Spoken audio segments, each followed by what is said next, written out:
Olá a todos, sejam bem-vindos a mais um vídeo no nosso canal no YouTube. Sou o professor Mário.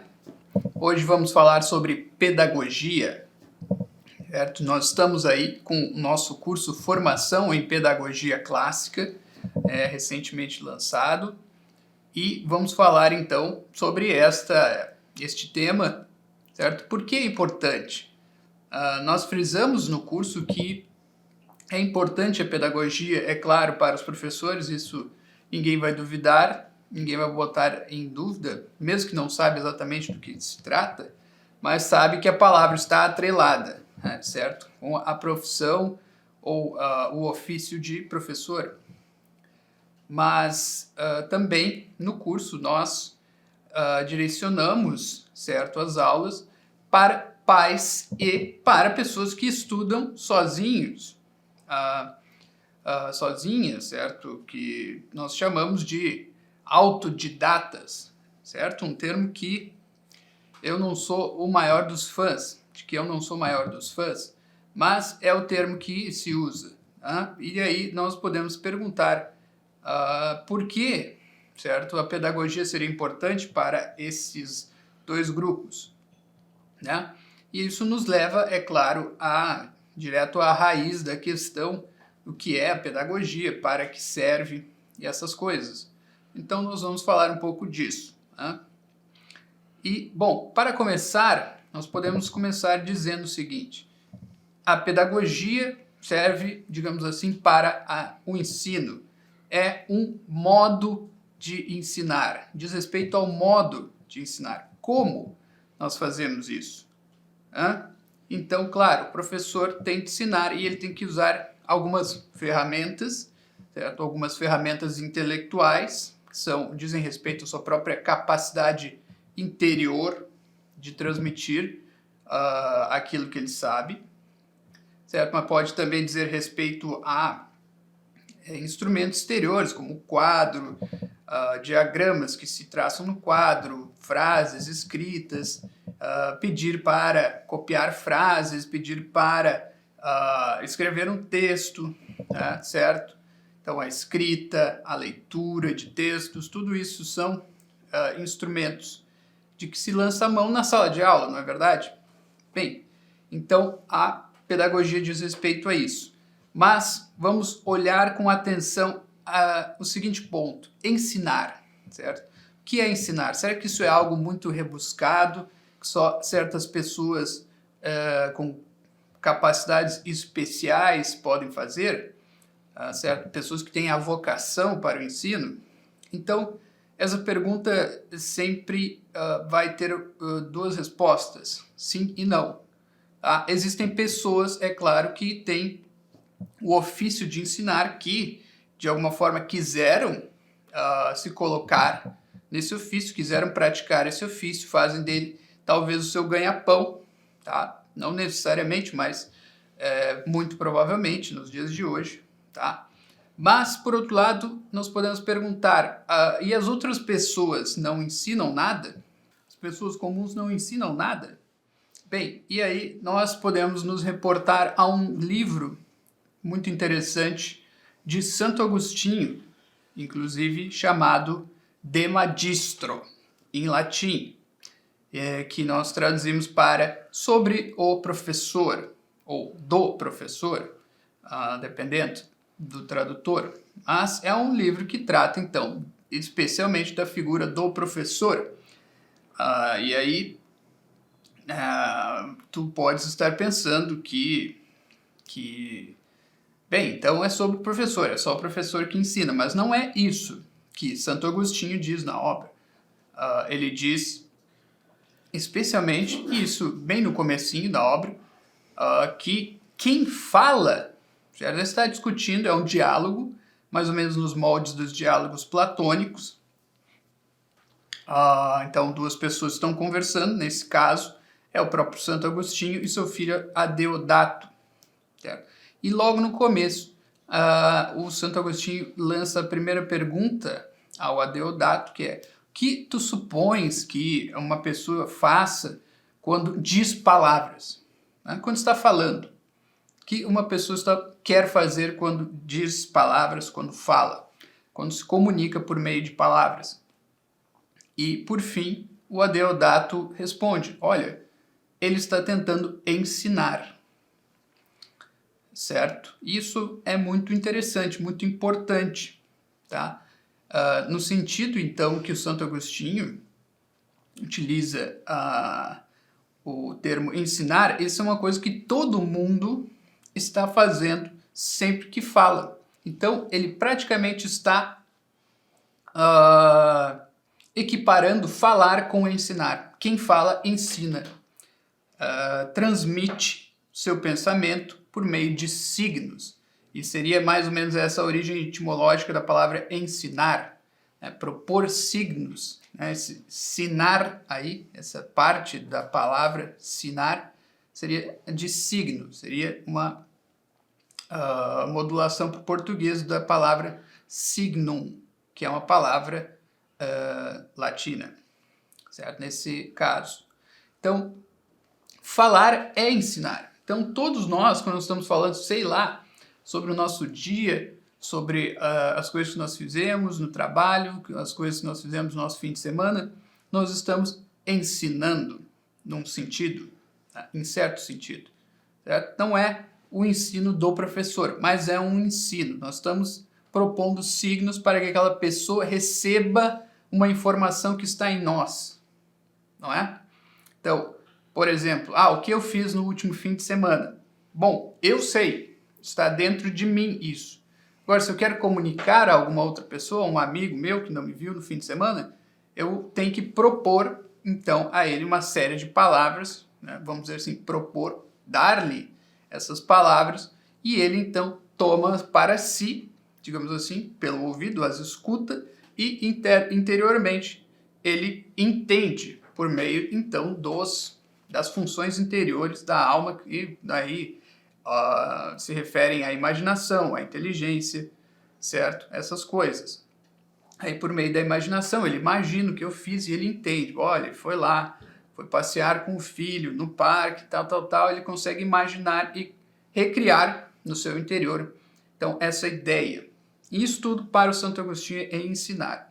Então, nesse sentido, vocês podem entender que todo mundo ensina algumas coisas. Então, os pais também, obviamente, para os filhos, quando nós dizemos pai ensina, a mãe ensina, sim, os pais ensinam muitas coisas aos seus filhos, não de uma maneira formal, escolar, como o professor faz, não necessariamente sobre matérias científicas como biologia, mas ele ensina várias coisas sobre a vida, certo? Sobre a moral, sobre os objetos que fazem parte do dia a dia da criança, o que é isso, o que é aquilo, né? Para que serve, o que ela deve fugir, o que ela deve fazer, o que ela pode fazer, o que ela não pode fazer, o que ela deve evitar. Todas essas coisas os pais ensinam, certo?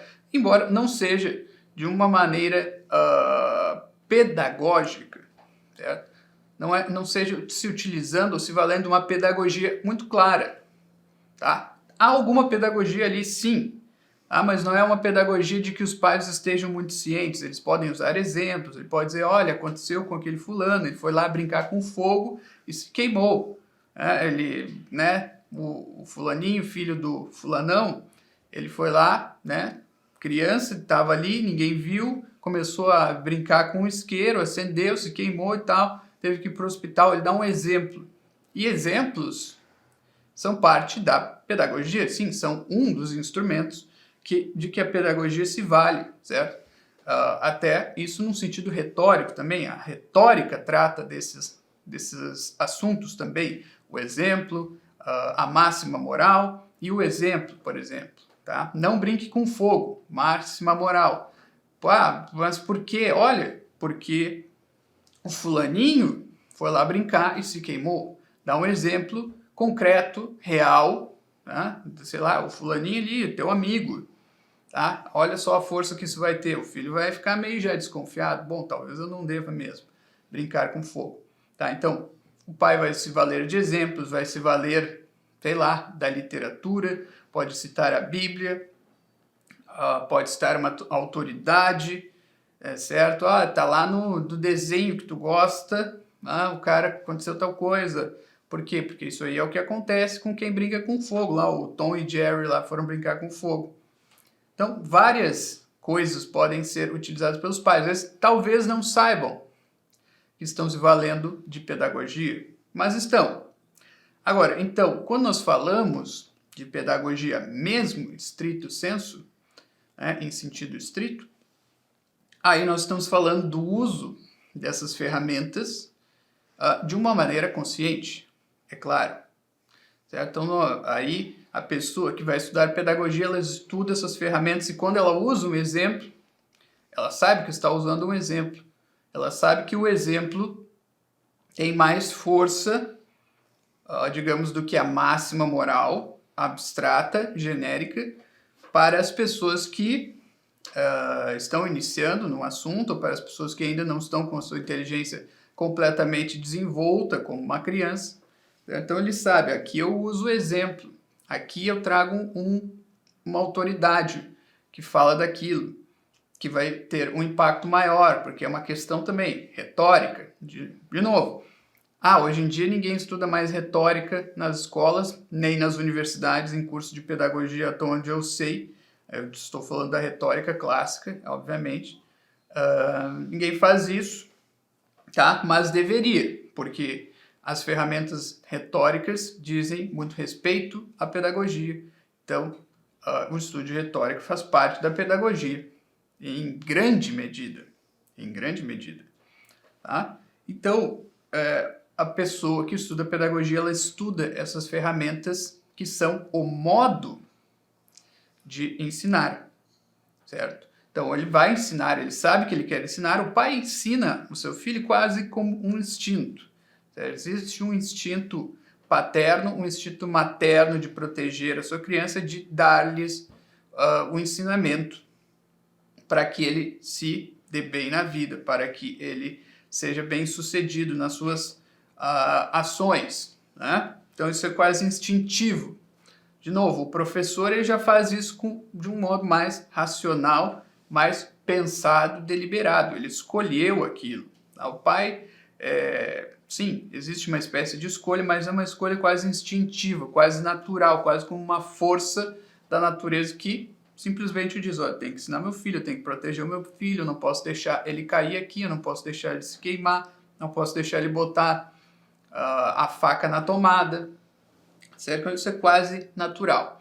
Quando a pessoa se coloca numa posição de professor, ofício, enquanto ofício, ele já faz isso de uma maneira mais racional, deliberada, certo? Então a vontade dele está ali mais claramente, a vontade consciente, e a deliberação racional. Olha, eu quero me tornar professor, eu sinto, claro, também existe uma pulsão interior, né, na escolha dessa vocação de ensinar, eu quero ser o professor, porque eu sinto, né, que quando eu ensino, eu sinto que algo dentro de mim se completa naquela ação, e essa ação, então, me dando esse senso de completude, é a que eu escolho para seguir na vida. Tá? Então existe tudo isso. E aí quando a pessoa faz essa escolha de ser um professor, de se colocar nessa posição, ele escolhe então, ele tem que escolher também aprender o ofício. Então, como diz um adágio medieval, uma máxima medieval, quem escolhe o fim, ou quem quer os fins, tem que querer também os meios. Então não adianta, eu quero ser professor, mas eu não estudo. Tá? E aí nós falamos daquilo lá do início. O pai que quer então intervir na vida escolar do aluno, já não mais fazer só aquele papel tradicional de pai e mãe, mas quer intervir com mais propriedade e ter mais agência nessa vida de educação escolar formal. Bom, se ele escolhe isso porque ele vê que as escolas hoje em dia não dão uma educação completa, ou dão uma educação ineficaz, ou até uma educação que perverte os costumes, bom, então ele quer ser esse professor, pai professor, isso é legítimo, não há problema, especialmente nesses tempos. Então ele tem que escolher os meios também. Então ele tem que ir lá estudar. Como eu ensino então essas matérias? Vamos supor que ele vai, não é que ele vai ensinar, é difícil que um pai consiga estudar, além de fazer todas as suas funções do dia a dia, do seu trabalho, etc. Aprenda biologia, química, matemática, português, história, geografia. É muito difícil para um pai, mas ele pode estudar uma ou duas dessas matérias, complementá-las, especialmente as mais importantes, e de alguma forma, se ele tem as ferramentas pedagógicas, ele pode guiar, de uma maneira muito mais funcional, muito mais eficaz o seu filho a chegar lá, a aprender de fato física. Na escola o meu filho estuda física, sim, há um professor, mas o professor parece ser ineficaz, ele parece, acontece muito, ele parece saber a matéria, mas não consegue ensinar. Então, o pai aí vai lá, pega o caderno, ensina. Vamos tentar ver vamos utilizar essa técnica aqui para o meu filho estudar esse tema, né? E aí ele vai lá e consegue ajudar, ou direciona para um bom professor particular, porque também, se o pai quer se valer de professores particulares, hoje em dia muitos fazem isso, com razão também, mas ele tem que ter o olho para saber se aquele professor particular é bom, senão o filho vai ter o professor da escola, o professor particular, os dois são ruins, tá? Como é que o pai vai saber, por exemplo, né? Tendo os conhecimentos de pedagogia, ele tem o olho mais clínico para ver, né? Esse professor aqui parece ser bom, tá? Claro, vou acompanhando, né? Escrevo meu filho para ter umas aulas com ele, meu filho está progredindo, eu vejo que ele está progredindo, beleza, eu consigo isso, tendo essas noções de pedagogia. E aí nós vemos, a pedagogia é muito importante nesse sentido, tá? Se o pai quer ser um pai professor, tá? E ele pode ser, por exemplo, em matérias mais, digamos assim, básicas, mas não no sentido de serem matérias menos importantes, mas básicas por serem mais importantes. Que é o quê? Que são as matérias que permitem ao aluno aprender as disciplinas mais avançadas, que são o quê? Gramática, como nós chamamos aqui, na escola se chama de português, tá? Então as línguas, o domínio das línguas, e matemática. Se o pai tiver capacidade de ensinar, e é muito possível isso para um pai, gramática ou português e matemática, nós aqui chamamos de as disciplinas do Trivium, porque para aprender uma língua bem, nós temos que aprender gramática, retórica e lógica, tipicamente. Então, se o pai conseguir ajudar o filho nessas disciplinas, mas a matemática é praticamente certo que um filho vai estudar bem na escola, apesar de professores ruins. Tá? Um filho bem formado nessas disciplinas de base, que era aquilo que realmente as pessoas aprendiam nas escolas antigamente, mais do que biologia, química, física, geografia, história, aprendiam essas coisas também em algum grau, mas menos. A ênfase não estava nisso, hoje está nisso, nessas matérias. As escolas antigamente enfatizavam a base, as línguas, através de gramática, retórica e lógica, ou dialética, e a matemática, através de aritmética, uma boa base de aritmética, certo? Treinando, mais do que só ensinando algumas operações, treinando com muitos exercícios de diversos tipos, vários tipos de cálculos aritméticos que hoje em dia já não se enfatiza, né? Geometria, que também se estuda na escola, mas de uma forma bem menos rigorosa do que antigamente. E aí depois música, que é uma coisa que, né, escolas públicas raramente têm, escolas particulares têm, mas sempre sofrível, ou quase sempre, essas aulas de música. E também astronomia, que hoje em dia se estuda um pouco, né, em física, etc., mas também era uma disciplina de base para os antigos, e havia bons motivos para isso, motivos que a pedagogia depois explica. E nós explicamos, por exemplo, da nossa formação, essa que eu mencionei, formação em pedagogia clássica, certo? Então, sabendo direcionar os seus filhos a aprender essa base forte, segura, sólida, ele vai depois, digamos assim, voar nas outras disciplinas. Claro, sempre há aquela questão de talento, alguns vão ser melhores em geografia, outros vão ser melhores em história, outros em química. Ok, tudo isso deve se levar em conta, né? Mas a base é o grande diferencial.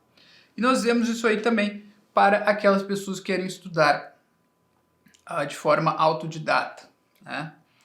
Que querem estudar por conta ou sozinhas. Tá? Não, eu quero ter uma vida de estudos. Olha só, eu estava na escola, gostava de estudar, mas, claro, nunca tive um incentivo grande para os estudos em si mesmo, para saber, porque saber é bom, porque adquirir conhecimento é bom, e algumas pessoas descobrem essa faceta da vida, outras são um tanto indiferentes a ela, beleza? Mas há algumas pessoas que querem estudar porque adquirir conhecimento, adquirir um tesouro de conhecimento e sabedoria também planifica a vida delas, também torna plena ou torna completa as suas vidas. Isso tudo existe e muitas pessoas que chegam aqui ao Instituto, sim, chegam por isso, porque vem que aqui nós propomos a vida de estudos, né? Propomos invertendo, propomos os estudos como uma forma de vida também. Uma forma de vida que nem todos seguem, mas que seria bom que todos seguissem em algum grau, né? Mesmo aquelas pessoas que têm um foco muito grande em carreira, numa carreira muito que demanda muito, que permite pouco tempo para ler outras coisas, nós aqui achamos, bom, sempre seria bom que a pessoa lesse, estivesse em contato com a literatura, mesmo assim, no seu tempo livre, no seu tempo de ócio, estivesse em contato também com alguma matéria diferente da sua profissão, como, por exemplo, o cara é engenheiro, mas ele estuda astronomia por fora. Não porque ele queira se tornar um astrônomo, que ele queira descobrir novos planetas, dizer se Plutão é um planeta ou se é outra coisa, não porque ele queira exercer uma ação naquele campo de estudos, deixar uma marca naquele campo de estudos, mas porque o campo de estudos o atrai, certo? E, digamos assim, desperta a sua inteligência para simplesmente o fato de que saber é algo em si dignificante, que planifica, que dá sentido à vida. O cara pode... É só um hobby, digamos assim, como nós chamamos hoje em dia, uma palavra ruim também, mas é aquilo que ele faz no seu momento de ócio e aquilo enche a inteligência dele. Ele não deixa atrofiado essa parte da inteligência que só quer saber as coisas. Como os antigos diziam, os filósofos diziam, Aristóteles, etc. Existe uma parte da inteligência que só quer saber, ele não quer agir, né? E aí ele estuda uma matéria só para saber. Por exemplo, não dá para agir no nível da astrofísica, no nível da astronomia. Ninguém age, ninguém faz nada em relação aos astros, apenas os contempla. Por exemplo, para dar esse exemplo de uma possibilidade de estudos. Mas esse estudo completa, planifica, dá sentido a essa nossa inteligência, que é simplesmente uma inteligência que quer um saber desinteressado. Pelo menos assim era que os antigos chamavam, desinteressado no sentido, ele não quer fazer nada específico, não quer pegar aquele saber e monetizá-lo de alguma forma, tá? Ele só quer saber. Tá? E aí daqui a pouco o cara tá falando, bom, pode acontecer, daqui a pouco o cara tá falando de astronomia, o cara fala tão bem, o cara sabe tanto,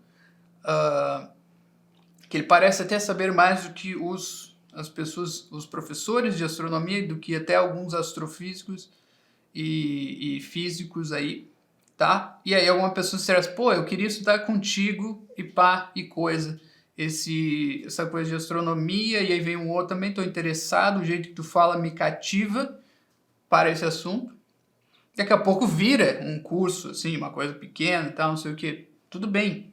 Não estou dizendo que a pessoa tem que ser avessa a dar uma aula, ganhar dinheiro com aquilo, mas a finalidade primeira pela qual ele estudou foi para saber como se movem os astros, como eles estão configurados no céu.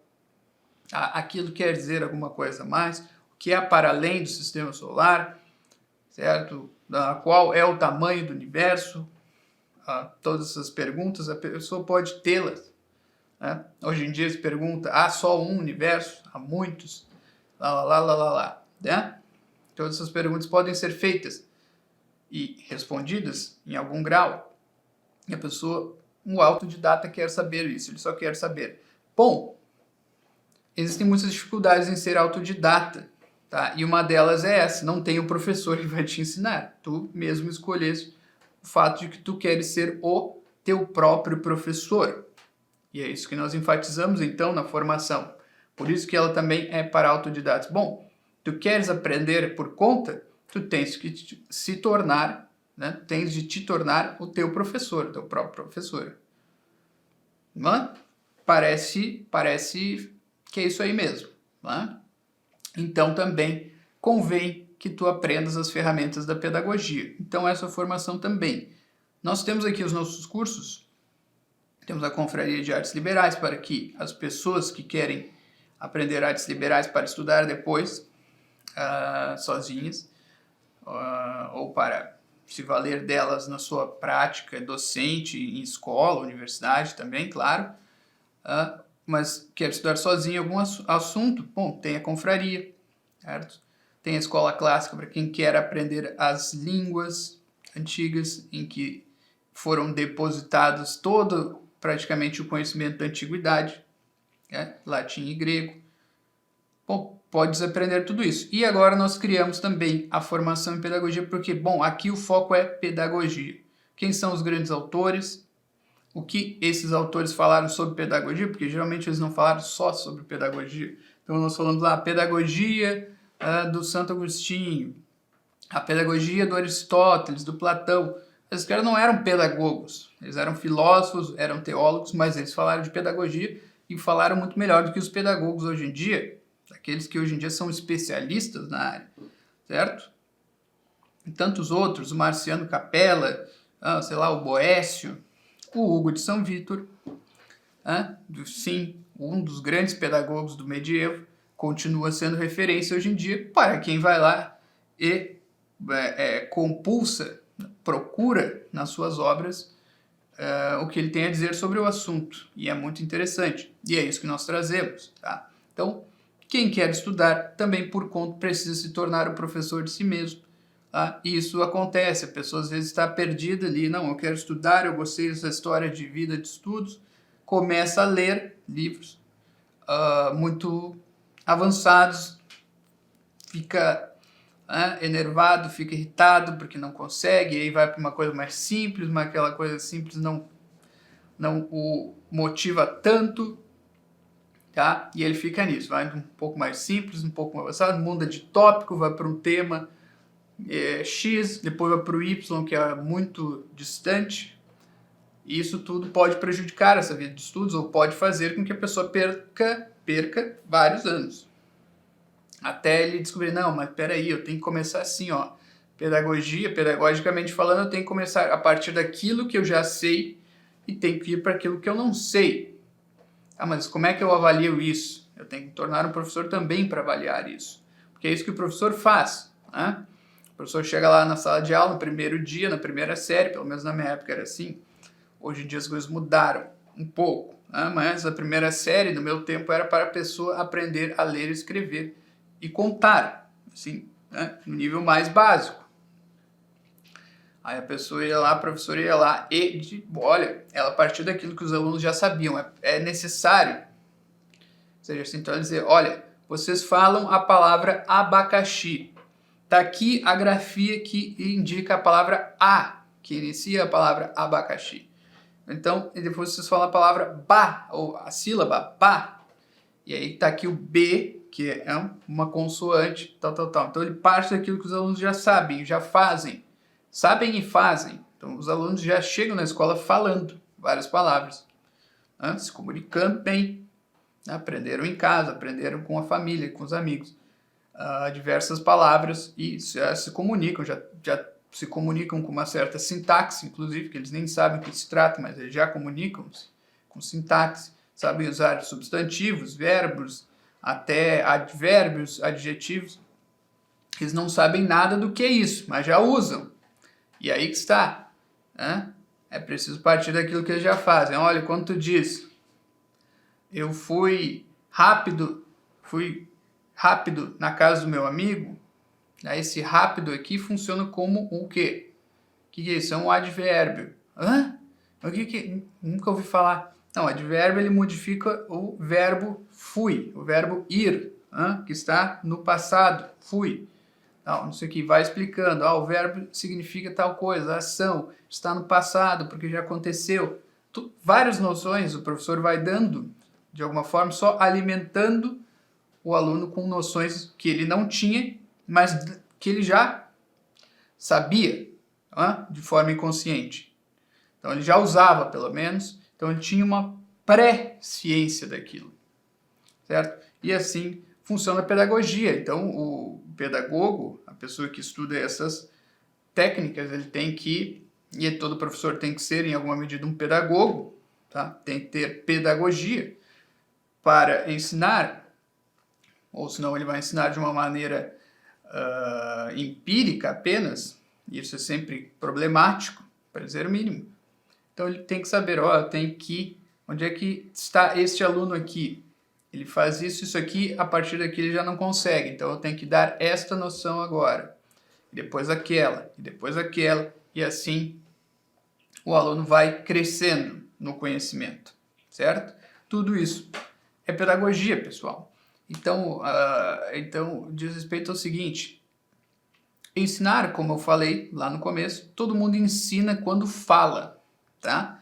Agora, o que se faz na escola é um ensinar de tipo formal, é um ensinar escolar, que é um tipo formal, ou seja, formal porque já tem uma forma, tá? Ninguém entra na escola e faz o que quer, já existe uma tradição de ensino, uma tradição de ensinar a ler e escrever, uma tradição de ensinar história, uma tradição de ensinar química, e por isso já existe uma forma de fazer isso. Talvez a forma que se use hoje em dia não seja a melhor de todas, mas ela existe, tá? E é por isso que a nossa formação é em pedagogia clássica, porque nós usamos outras formas. Nós damos a vocês essas outras formas, e aí vocês podem escolher, quero usar essa aqui, e não a que se faz hoje em dia, nesse ponto específico, naquele ponto específico. Nem tudo que se faz hoje em dia está errado, nem tudo é infrutífero ou falho, certo? Mas algumas coisas sim, são, e podem ser melhoradas pelo quê? Por invenções que nós venhamos a fazer? Não, geralmente coisas que já foram usadas e foram deixadas para trás, esquecidas, já nos ajudam, já resolvem os nossos problemas, que nós temos muitos hoje em dia em educação, né? Isso aí, disso ninguém duvida, tá? E isso aí é o ensinar formal, que é o que faz o professor. E nós propusemos, então, a formação em pedagogia clássica para pais que querem se tornar professores ou orientadores da vida de estudos dos filhos, porque sabem muito bem que a educação faz toda a diferença na vida dos filhos. A boa educação, é claro, aí nós vemos, mas a educação me perverteu o filho de uma conhecida e várias pessoas. Sim, é a má educação, obviamente. Se a educação produziu Shakespeare, Camões, estou usando, obviamente, só os exemplos mais elevados, Aristóteles, Santo Agostinho, então ela é boa, certo? Se produzir esses caras, ela é boa. Ela serve para alguma coisa, porque o Shakespeare não saiu do nada. Tá? Ele podia ter todo o talento do mundo, e tinha, mas ele recebeu uma educação lá em Stratford-upon-Avon, né, na escola gramática lá. Ele recebeu uma educação gramatical muito boa, muito mais demandante do que a que nós temos hoje em dia, especialmente em gramática, retórica, lógica e as artes do quadrívio. Então, óbvio, a educação é boa, tá? Há quem duvide, mas pessoas sensatas em geral não duvidam, não é? E é isso que os pais vão fazer, então orientar os filhos para que eles recebam a boa educação. Tá? Orientar também nos livros que eles devem ler. Esse livro aqui não é lido na escola. Se tu conheces a pedagogia, tu sabes quais são os bons livros, tu sabe identificá-los e tu já vais ter uma lista também, que aqui no próprio curso, na formação, não aqui, mas lá na formação, no nosso site, na nossa plataforma, estão livros, estão autores, todas essas coisas que vão, né, vocês já vão poder apontar, leia isso, leia aquilo, leia o Esopo, leia os contos de fada, leia agora alguns contos do Machado de Assis, né, do Edgar Allan Poe, seja, para um adolescente, às vezes é bom, não é? Tudo isso. E aí ele vai ganhando um gosto pela leitura, e depois, leia uma coisa mais difícil, certo? Aí daí chega no Homero, chega no Camões, chega no Bocage, e assim vai. Assim a educação vai se irradiando, certo? Também, claro, para os professores, a formação também era para professores, mas isso é óbvio, eu nem preciso explicar tanto aqui. E também para os autodidatas, são os nossos públicos a quem nós ofertamos essa formação, certo, pessoal? E também essa pequena aula aqui sobre esse sentido da pedagogia, os seus usos nos dias de hoje, em especial. Muito importante para pais, nós achamos, e sim, muito importante para autodidatas também, para além dos professores, é óbvio, certo? Então eu fico por aqui, nos vemos numa próxima, curte e compartilha aí se gostou, até lá.